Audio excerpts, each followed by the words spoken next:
Krishna. The 15th chapter is titled The Yoga of the Supreme Person, Purushottama Yoga. Krishna declares himself to be the Supreme Person. He also gives us a glimpse, as he has done in certain parts of the Bhagavad Gita earlier, of his eternal abode. And this hint is given here in the 6th verse of this 15th chapter. Na tad bhasayate suryo, na shashanko na pavakaha, yad gatva na nivartante, tad dhama paramam mama. Having spoken a little bit about this world, now he's speaking about the world beyond. A world where there is no need for a sun to give light and heat.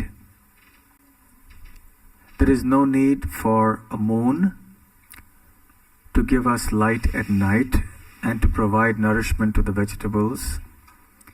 There's no need for fire, again to provide heat and to facilitate cooking and so many things. Neither is the need for any electricity. There's no power outages in the spiritual world. Everything in that world is self-effulgent, beautiful, spiritual, eternal, full of joy. That is the spiritual world which is our real home. That is where we are meant to be. Unfortunately, having forgotten our real home, we are here, feeling homesick, but we don't know it. What is the nature of our suffering here in this world? It's homesickness.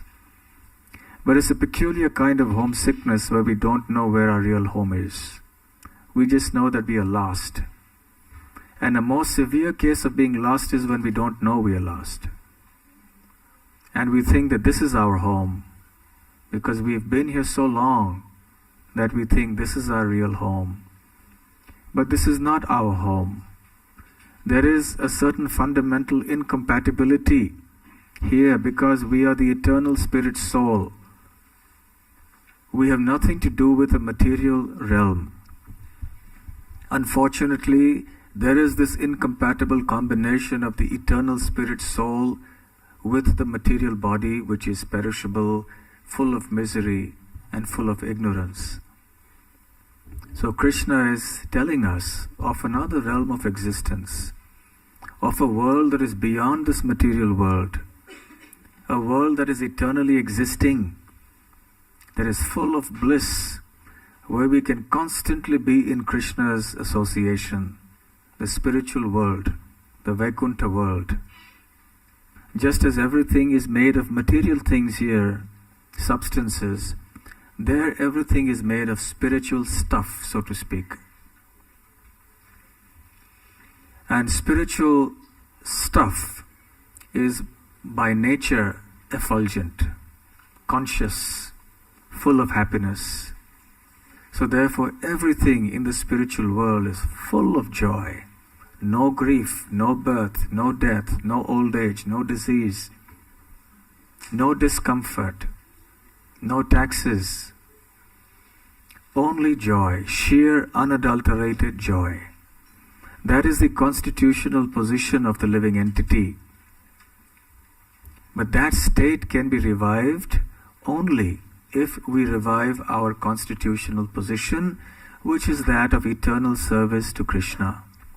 So long as we try to enjoy independent of Krishna within this world, we will have no access to this supremely blissful world. So Krishna is playing the flute, calling us, come, come. I have such a beautiful home for you. And you are here suffering in the cycle of birth and death in this material world.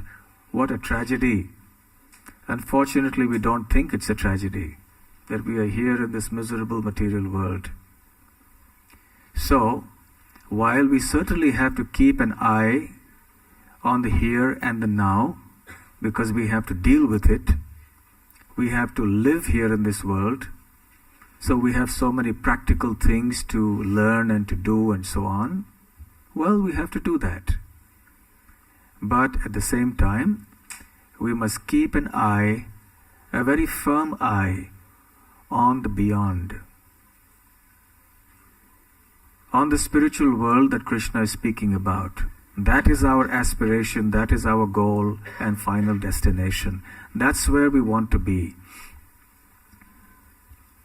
If we have our destination very clear in our mind, and we have the process of Bhakti Yoga also very clear in our mind, then success will be assured. That is the sum and substance of this 15th chapter.